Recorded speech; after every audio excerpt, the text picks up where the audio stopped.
ఎందుకు అవుతున్నావు? తెలుస్తుందా మీకు? తెలుస్తుందా నీకు అసలు ఏం చేశావో? ఒక ఒక అమ్మాయితో ఇలా చేస్తావనుకోలేదు.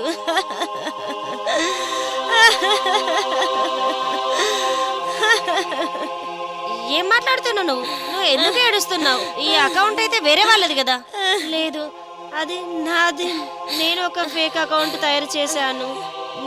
కింద ఇది ఇది నా జీవితంలో కూడా మర్చిపోలేను. ఎంత పెద్ద పని చేశాను. సారీ రిచా, నా వల్ల కాలేదు. నన్ను క్షమించు. ఇలా జీవితంలో మళ్ళీ బలవంతంగా ఎప్పుడు చేయను. నేను కూడా ఒక మనిషిని. నా గురించి కూడా ఆలోచించు. నువ్వు నా దోస్తువి. నువ్వు ఇలా చేస్తావని అస్సలు ఆలోచించలేదు. నువ్వు నా దోస్తువు కదా. నువ్వు ఇలా చేస్తావని అస్సలు అనుకోలేదు నేను. కానీ కానీ సంజయ్ కన్నా ఎక్కువ నువ్వే మాట్లాడు.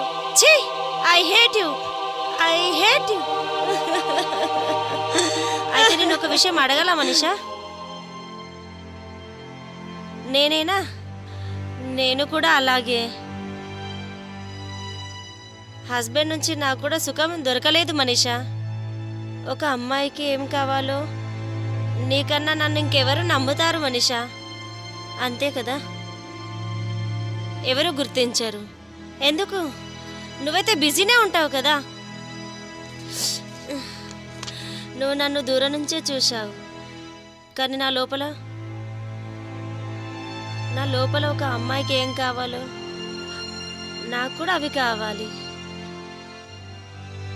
జీవితంలో అత్త, మామ, పిల్లలు, డాన్స్లు, వీళ్ళతోనే టైం సరిపోతుంది. రాత్రి నేను పడుకుంటాను చూడు,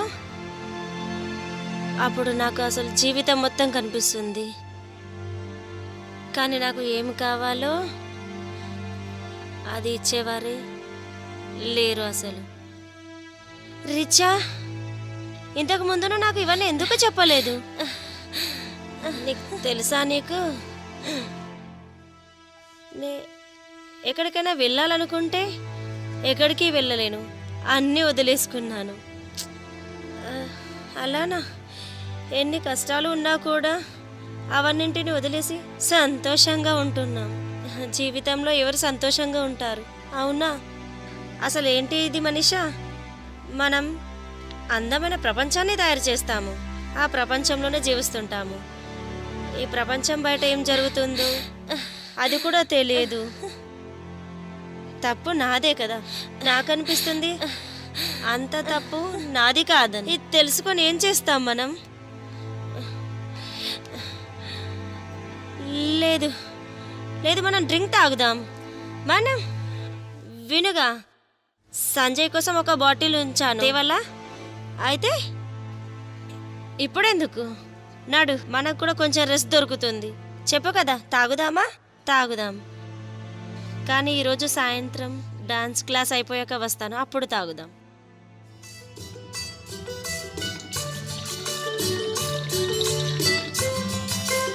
Cheers.